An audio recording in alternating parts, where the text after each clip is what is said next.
सब खां पहिरीं आउं शेख अब्दुल्ला साहब अब्बास जोड़ी फाउंडेशन के चेयरमैन साहब के मुबारकबाद पेश कयां जेको सदाई अहिड़ा प्रोग्राम चाहे असांखे माण्हू खां मुखातिब थियण जो मौक़ो ॾिए थो।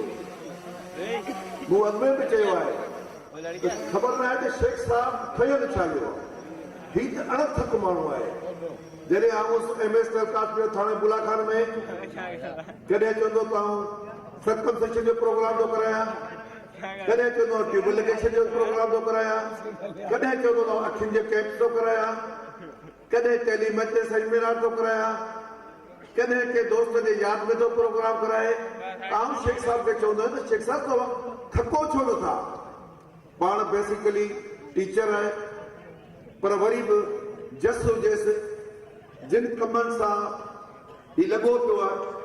आउं सम्झां थो त इन्हनि जो सलो असां ऐं अवां सभिनी खे ज़रूरु मिलंदो, छो त हिन सां मोहबत, भाईचारी, प्यार वधे थो। छो त हिन दोस्त वटि इहो ज़ात ऐं पात जो मज़हब जो फ़र्क़ु न आहे। हिनखे अॻियां इंसानियत आहे ऐं इंसान जे लाइ थो सोचे।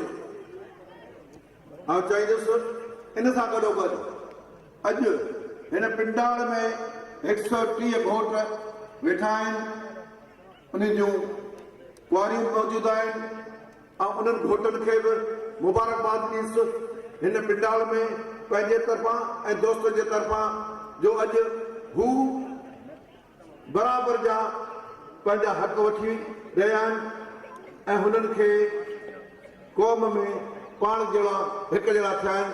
जीअं दोस्त काफ़ी ॻाल्हाए विया आहिनि ऐं जीअं ॿुधायूं त कुआरो वीचारो अकेलो त परेशान हूंदो आहे। हक़ीक़त ही जेके बि रिश्ता आहिनि, जीअं असांजे दोस्त नईम अनवर सां ॿुधायो, चाहे पीउ थिजे, ॾाॾो थिजे, मामी थिजे, मासी थिजे, कुझु बि रिश्तो आहे, पर उन्हनि सभिनी जो ॿिज घोट ऐं कुंवार आहे।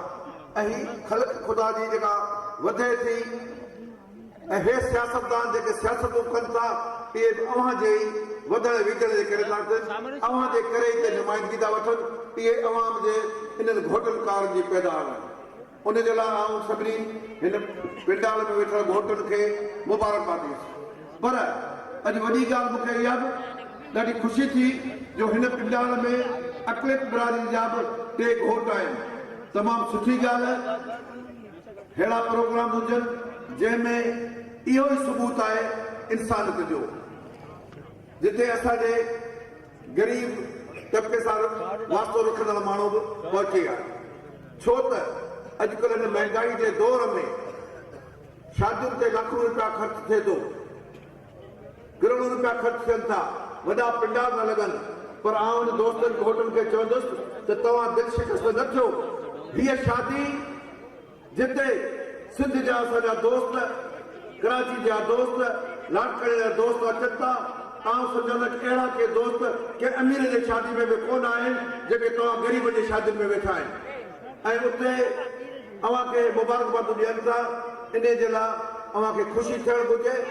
इंशाअल्लाह तव्हां सभई दोस्त गॾिजी पंहिंजे घरनि खे आबाद कंदव। जीअं घोटनि खे बि असांजो भाउ अनवर काफ़ी नसीहतूं करे वियो आहे त उन्हनि खे बि पंहिंजे घर जो वञीअ जो ख़्यालु करणु घुरिजे ऐं उन्हनि जी इज़त जो ख़्यालु करणु घुरिजे, उनजे घर जे जो ख़्यालु करणु घुरिजे। इहे तमामु सुठियूं ॻाल्हियूं आहिनि जेके थियणु घुरिजनि। दोस्तो, काफ़ी दोस्त मुक़ररु ॻाल्हायो आहे, पर आउं इहो ज़रूरु चवंदुसि त जीअं शेख साहब लाइ ॿुधायो वियो आहे त हिन वक़्तु ताईं 2500 घोटनि जूं शादियूं कराए चुको आहे। ॿिया 2500 ख़ानदान आबाद करे वियो, 2500 घर ठही विया। इन सां गॾोगॾु शेख साहब जीअं असांखे बशीर संदानी साहब ॿुधायो त 400 मस्जिद ऐं मदरसनि जो बि बुनियाद विधायो, जंहिंजा प्रोग्राम हू अटेंड करे चुको आहे। सुठी ॻाल्हि आहे पंहिंजे मज़हब जी ख़िदमत करणु, इंसान ज़ात जी ख़िदमत करणु, पर उन में असां में भाईचारो ऐं मोहबत जी तइलीम हुजे। जीअं डॉक्टर वेसी ॿुधायो त दीनी तइलीम सां गॾोगॾु साइंसी तइलीम, दुनियावी तइलीम उहा उन जो हुजणु ज़रूरी आहे। इंसान जे लाइ तरक़ी जे लाइ, प्यार ऐं मोहबत जे लाइ अमन अमान जे लाइ तइलीम जो हुजणु तमामु ज़रूरी आहे। आउं चाहींदुसि त अहिड़ा प्रोग्राम सभ खां वधीक तइलीम ते थियणु घुरिजनि। जेके बि असांजा झड़ जंग जा इलाइक़ा आहिनि, जेके स्कूल कोन्हनि, उस्ताद कोन्हनि, उन्हनि ते इहे प्रोग्राम कजनि। तइलीम जो बुनियाद वधाईंदासीं त असां में इंसानियत पैदा थींदी, मोहबत पैदा थींदी, असां पंहिंजा घर आबाद कंदासीं, असां ग़रीब माण्हुनि जी ख़िदमत करे सघंदासीं। पर इन सभिनी जे लाइ इंसान जे लाइ हिकु ॿी अखि जेका आहे सा तइलीम ई आहे। ऐं आउं चाहींदुसि त तइलीम ते ज़ोर ॾियणु घुरिजे। ऐं हिन सां गॾोगॾु ही जेको प्रोग्राम थियनि था, ही अमन अमान आहे। आउं चाहींदुसि उते जिते मलिक साहिब जी ॻाल्हि न कजे, इहा ज़्यादती थींदी। ॾिसो त